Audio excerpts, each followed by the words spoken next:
Glória a Deus pela vida de vocês. Eu quero compartilhar uma palavra de Deus com os irmãos nessa noite. Você que pode pegar sua Bíblia aí, em sua casa. Arrocha aí. Para não.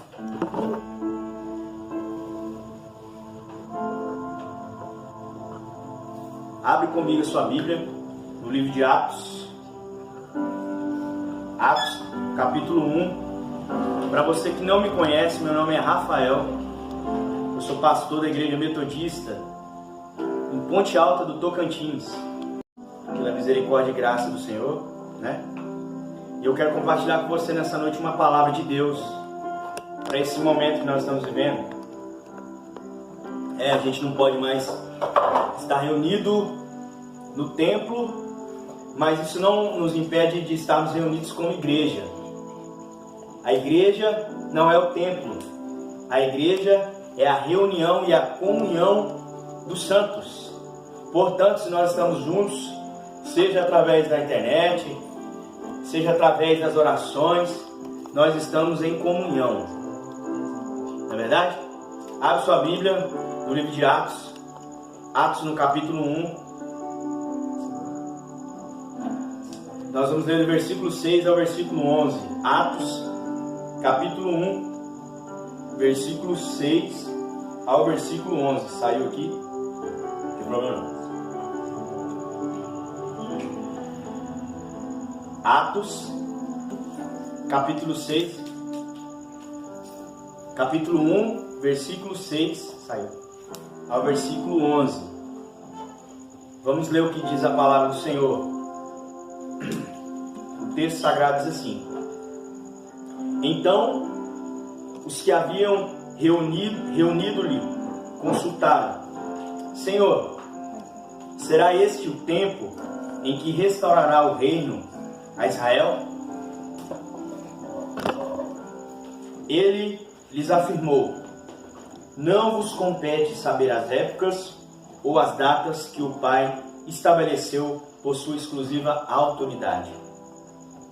Versículo 8: Contudo, recebereis poder quando o Espírito Santo descer sobre vós, e sereis minhas testemunhas, tanto em Jerusalém, como em toda a Judéia e Samaria, e até os confins da terra.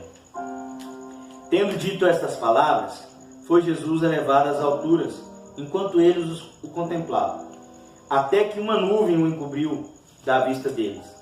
E aconteceu que, estando eles com os olhos fixos no céu, enquanto ele subia, surgiram junto deles 2 homens vestidos de branco, que lhes comunicaram: Homens galileus, por que estáis contemplando as alturas? Esse Jesus, que dentre vós foi levado ao céu, retornará do mesmo modo como viste subir. Amém. Esse é o texto que eu quero compartilhar com você nessa noite. E o título da mensagem que eu quero compartilhar com você é uma pergunta também, semelhante à mensagem que eu compartilhei ontem. Para onde os nossos olhos estão olhando? A pergunta nessa noite é: quais são as perguntas que nós estamos fazendo para Deus nesse tempo em que nós estamos vivendo? Com certeza, querido, existem muitos questionamentos dentro do nosso coração, com tudo que nós estamos vivendo. Existem muitos questionamentos, né? E nós somos ensinados que não se pode questionar, não é assim? Nós somos ensinados: não se pode, não se deve questionar a Deus, principalmente. Mas quando a gente olha para a palavra de Deus, o livro sagrado, o texto sagrado, a gente percebe que não é bem assim. Porque questionamento nada mais é do que uma pergunta que nós fazemos a Deus. E é claro, querido, que quando a gente olha para o texto, a gente vai encontrar muitos profetas. Por exemplo, Abacuque, eu grifei um texto aqui, Abacuque no capítulo 1, o profeta Abacuque, ele faz questionamento a Deus. Ele pergunta a Deus, na sua ansiedade, no seu sofrimento, ele questiona, ele pergunta ao Senhor, ele quer saber de algumas coisas que estão acontecendo. No outro momento na palavra de Deus, ainda no Antigo Testamento, Salmos 22, no versículo 1, o salmista faz um questionamento: Deus meu, por que me desamparaste? É um questionamento.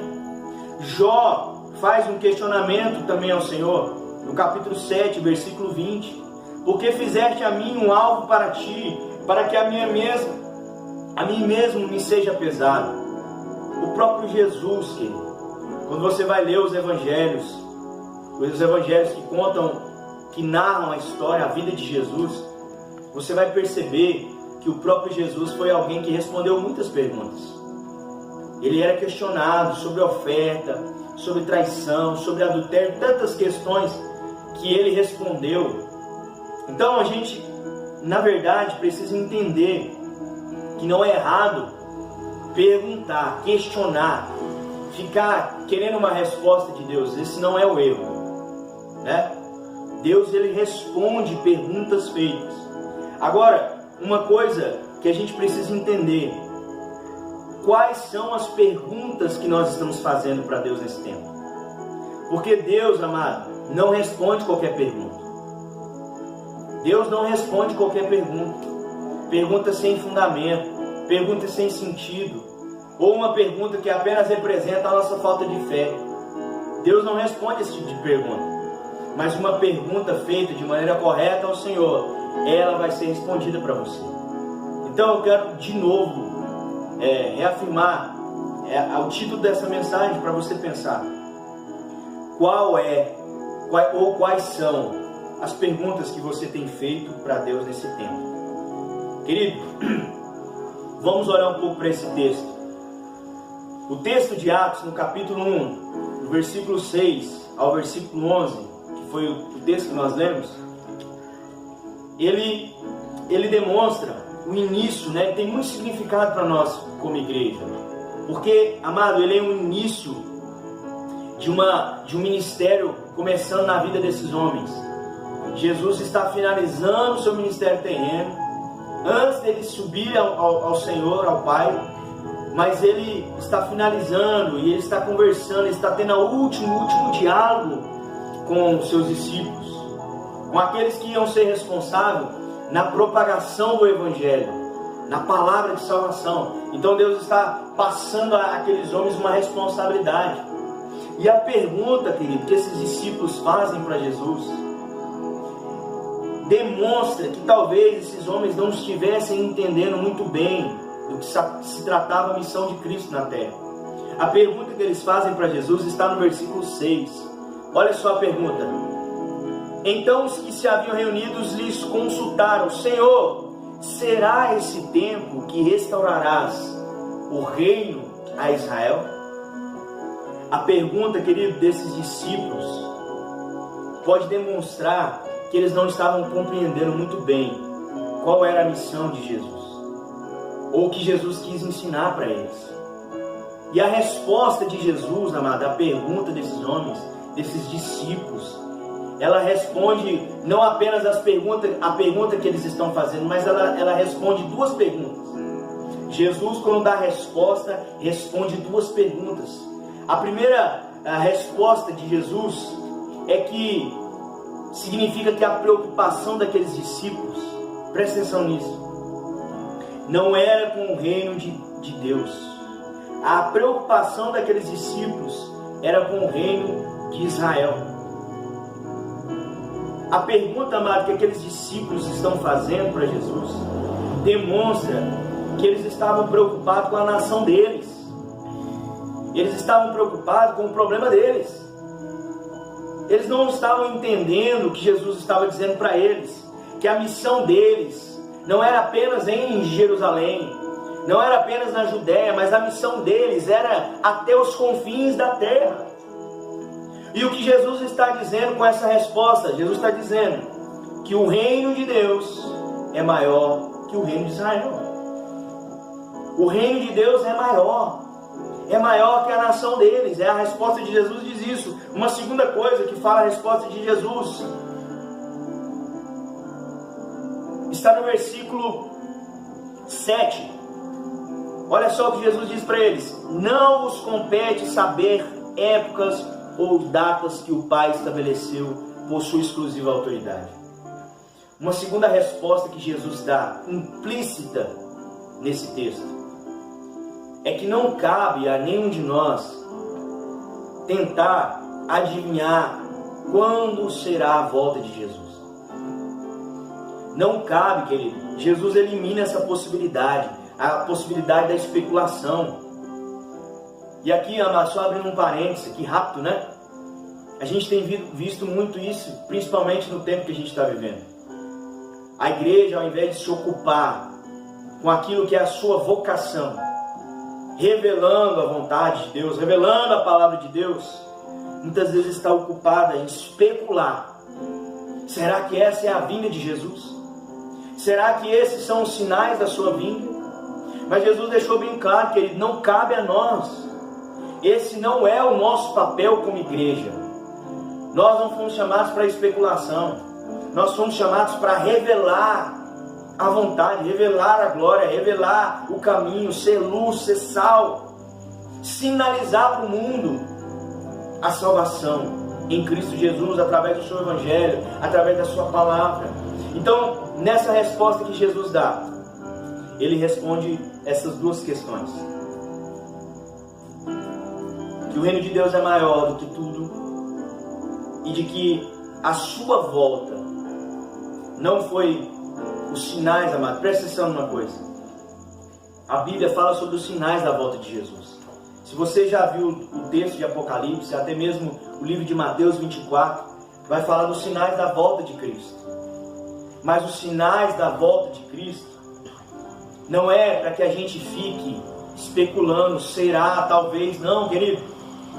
Quando Jesus ele deixa os sinais da sua volta descritos na tua palavra como um testemunho, é para fortalecer nossa fé, é para fortalecer a nossa esperança. Não é para que a gente fique tentando adivinhar: será que Jesus vai vir agora? Será que o coronavírus é um sinal da volta de Jesus? Amado, essa não deve ser a nossa postura como igreja.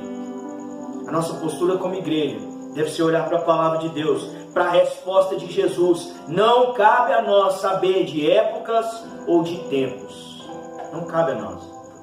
Nós não fomos chamados para isso. Nós não fomos chamados para isso. Amém? E assim termina a cena dessa passagem, no versículo 11. Olha só que bacana. Homens galileus, versículo 11. Por que estáis contemplando as alturas? Esse Jesus que dentre vós foi elevado ao céu, retornará do mesmo modo como viste subir.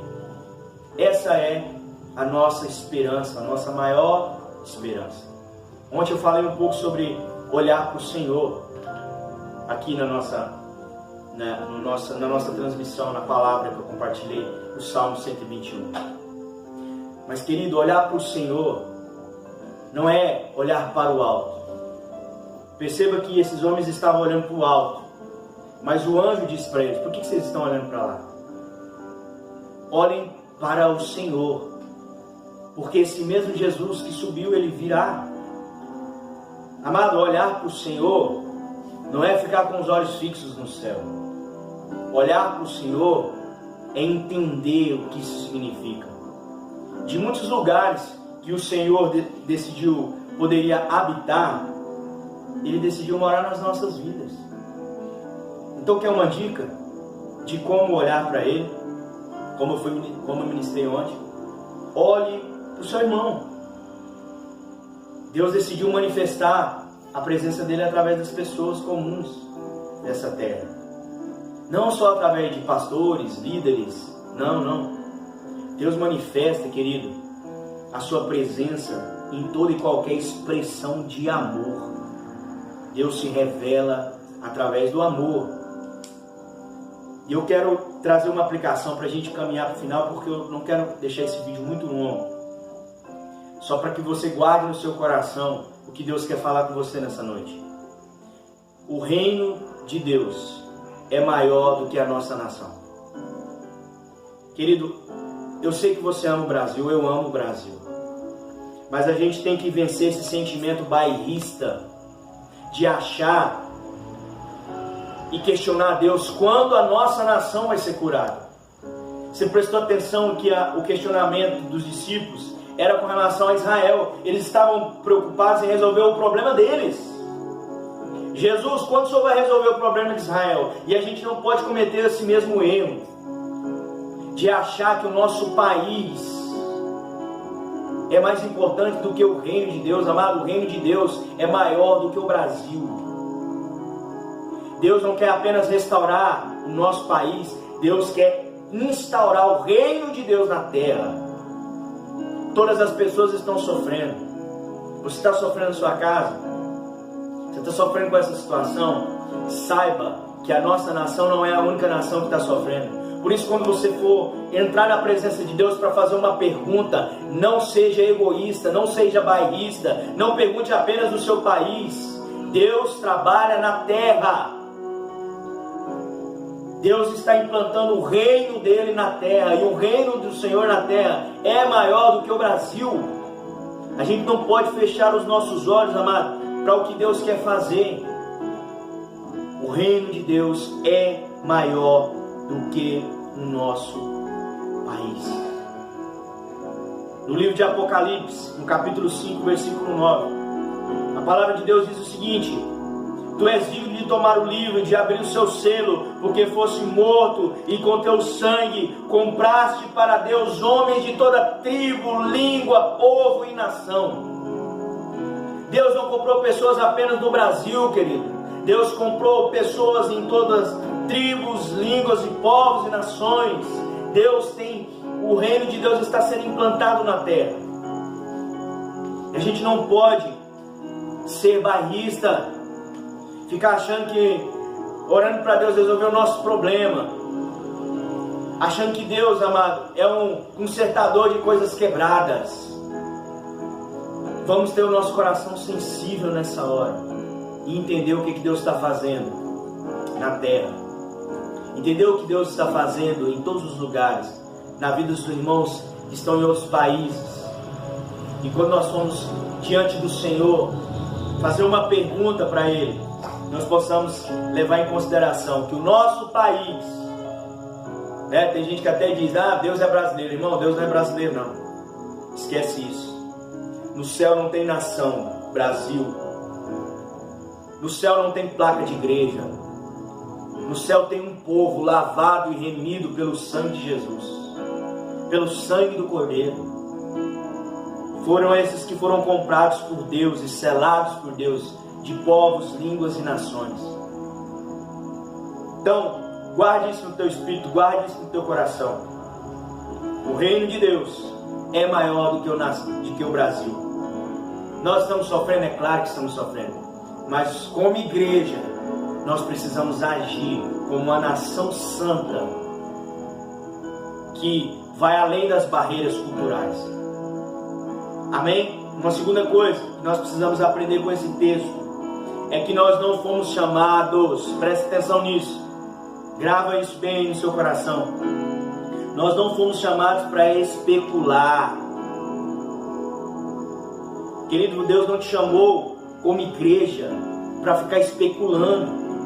Tem gente que vai para a internet perder tempo, gastar tempo tentando descobrir quando vai ser a volta de Jesus. O que está acontecendo? Qual é o sinal? Perdendo tempo com isso, quando poderia estar fazendo aquilo que Ele nos chamou. E para que Ele nos chamou? Esse texto diz para que Ele nos chamou. Ele nos chamou para ser testemunhas de Cristo na terra. É isso que nós deveríamos estar preocupados, em sermos testemunhas vivas do Senhor Jesus Cristo aqui e agora, para que quando o mundo desesperado olhasse para nós, olhasse para a igreja, eles soubessem o que fazer, eles soubessem que não precisam se desesperar, que há uma esperança que não pode ser corrompida.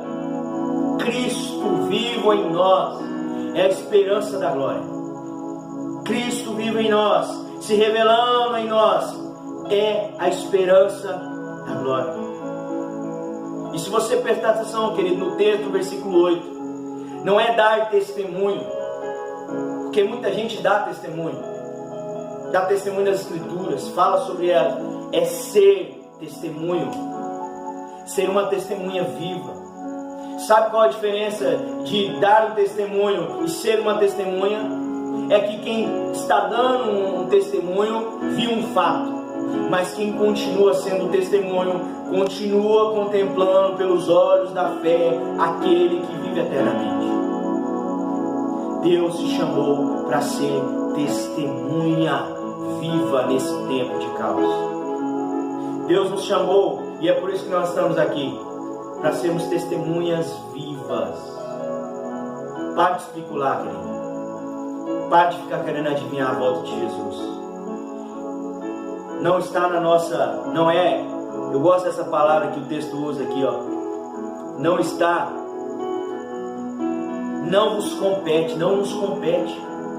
Essa questão de tempo ou data não é a nossa área, não é a nossa praia. Está nas mãos de Deus, é Ele que vai fazer, querido. E o que Deus vai fazer, Ele vai fazer e pronto. Ainda bem que não depende de nós, não depende de nós. A volta de Cristo não depende de você, querido. O que depende de você e de mim? O que depende de nós? O testemunho para as nações. Nós precisamos testemunhar nesse tempo. Eu quero finalizar nessa noite dizendo para você: não se preocupe em tentar adivinhar a volta de Jesus. Não se preocupe em tentar responder para as pessoas se o coronavírus é o sinal da volta de Jesus. Não se preocupe com isso. Isso é besteira. Agora você precisa se preocupar sim em ser um testemunho vivo de Jesus Cristo. Essa deve ser a preocupação que toma os nossos corações nesse dia. Se nós estamos sendo um testemunho vivo de Cristo na terra. Se a igreja, amada, se parece com o Jesus que ela prega. Se a igreja dos nossos dias, se as pessoas têm encontrado a referência do Cristo que nós anunciamos em nós, se nós podemos dizer como Paulo diz: sede meus imitadores como eu sou de Cristo. Você pode dizer isso? Será que eu posso dizer isso para as pessoas? Ou será que eu tenho que dizer: não, olha para Jesus, não olha para mim não? Deus nos chamou para ser testemunhas. E para finalizar, eu quero finalizar com uma frase que eu ouvi hoje do pastor Felipe Vilela, da igreja Evan. E a frase é a seguinte: Deus vive onde o amor se encarna. Amado, Deus é Emanuel. Não é mais Deus por nós, mas é Deus conosco, Deus em nós e através de nós. Deus vive onde o amor se encarna. As pessoas estão procurando o Senhor nas estruturas, mas Deus está se revelando nas pessoas pequenas, fracas. Gente que pega o seu celular agora nesse tempo e vai para a internet, não para aterrorizar ninguém, mas para compartilhar uma palavra de Deus, de vida. Gente simples, querido. Quais são as perguntas que você está fazendo para Deus? Talvez você não tenha nenhuma resposta, porque está fazendo as perguntas erradas. Está querendo saber sobre datas, está querendo saber sobre tempo. Ou está querendo saber quando Deus vai livrar a sua nação, se esquecendo de que Deus está implantando o reino dele, que é maior do que a sua nação. É maior do que o Brasil. Em nome de Jesus, amado, que esse tempo seja um tempo para o nosso crescimento. Que a gente não saia desse processo que nós entramos com essa enfermidade da mesma forma, mas que a gente possa crescer com tudo isso. Que a igreja no Brasil, que você que é igreja, você que está aí na sua casa ouvindo essa palavra, não pense que essa palavra é para outra, essa palavra é para você. Deus está falando com você. Você precisa se tornar um testemunho vivo de Cristo. A religião não pode salvar as pessoas, mas o Senhor pode através da sua vida, da minha vida. As pessoas estão procurando esperança e elas não podem achar essa esperança em outro lugar senão através de nós, da igreja de Cristo. Eu e você somos a igreja de Jesus. Quais são as perguntas que você está fazendo para o Senhor nesse tempo? Deus quer usar a tua vida, amado. Ontem eu falei sobre isso, eu volto a repetir. Nós somos chamados por Cristo para ser luz, para direcionar as pessoas, e não para fazer com que as pessoas fiquem mais perdidas, tentando adivinhar coisas que não é a nossa responsabilidade, e deixando de fazer aquilo que é a nossa responsabilidade, de ser um testemunho, de revelar glória, de revelar virtudes. Quem somos nós nesse tempo, amado? Nossas perguntas dizem muito sobre quem somos nós. Eu quero orar com você. Você que está aí na sua casa, eu gostaria que você fechasse os seus olhos. Eu quero orar com você, para que Deus possa completar essa palavra no seu coração. Quer chamar os meninos de louvor aqui? Depois da oração a gente vai cantar mais uma canção. Feche os seus olhos aí na sua casa. Deus está falando com você nessa noite. Deus está sacudindo as suas estruturas nessa noite, porque Ele quer te usar. Deus não pode usar ferro, tijolo, mas Deus pode usar você, o seu coração, a sua vida. Se coloque agora na presença do Senhor, em oração. Fale com Ele. Pai, eu quero que as minhas perguntas, ó Pai, reflitam, ó Deus, a Tua vontade. Porque, Senhor Deus, muitos dos nossos questionamentos revelam o nosso egoísmo, a nossa incapacidade de ver, de crer, de entregar. Nós queremos estar sob controle, Senhor. Deus, em nome de Jesus, esse é um tempo de alinhamento da sua igreja. Esse é um tempo de alinhamento, Senhor Deus, das nossas vidas. Deus, é um tempo, Senhor Deus, em que nós precisamos, ó Pai, ouvir o que o Senhor está falando, estar atentos aos nossos ouvidos, em nome de Jesus. Alcança, Pai, cada vida que está agora, Senhor Deus, assistindo essa live, está assistindo, Senhor Deus, essa ministração. Senhor, se nós estamos nos comportando como esses discípulos, sem entender muito bem do que se trata a Tua obra, Pai, tem misericórdia, nos ajuda, tira as escamas, ó Senhor, dos nossos olhos, que nos impede de enxergar o Teu reino, que é maior do que nós, que é maior do que a nossa nação. Um dia nós estaremos reunidos diante do Senhor, Senhor, e as pessoas não serão conhecidas, ó Deus, pelo país onde elas moram, não, Senhor. Elas serão conhecidas pelo nome que o Senhor vai nos dar, Pai. Oh Deus, em nome de Jesus, renova a nossa esperança, Pai. Que esses dias sejam dias, ó Senhor Deus, de choro, mas também de crescimento, de alinhamento, de arrependimento, Senhor. Em nome do Senhor, que a igreja seja de novo uma referência viva nessa terra, Pai, do Teu reino, da Tua vontade. Manifesta, Senhor Deus, em nome do Senhor, a Tua vontade em nós e através de nós. Em nome de Jesus. Em nome de Jesus. Eu quero cantar mais uma canção para abençoar a tua vida. Antes da gente encerrar essa transmissão, essa mesmo.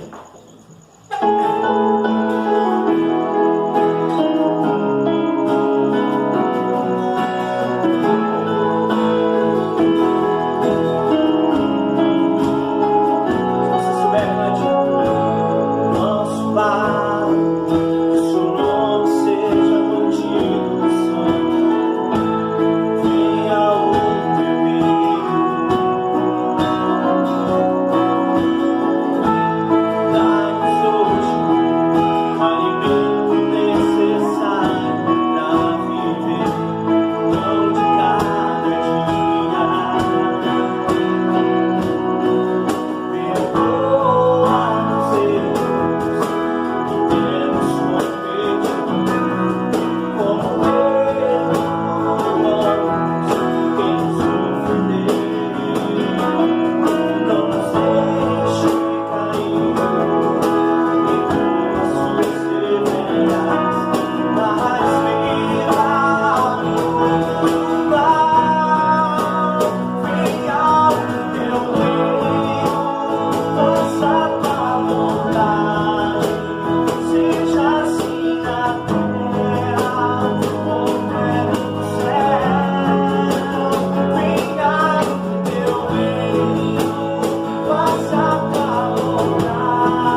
somente assim na terra como é no céu.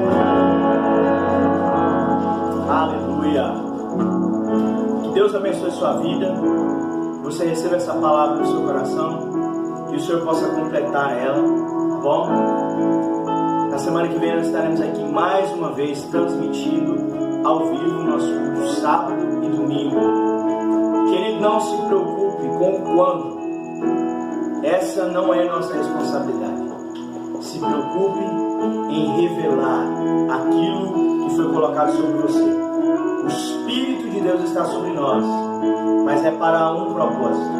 Para que eu e você possamos revelar a glória do nosso Senhor, sua graça e sua esperança. Deus abençoe você, Deus abençoe sua família. Muito obrigado por tua presença aqui. Guarde essa palavra no seu coração e até semana que vem. Forte abraço.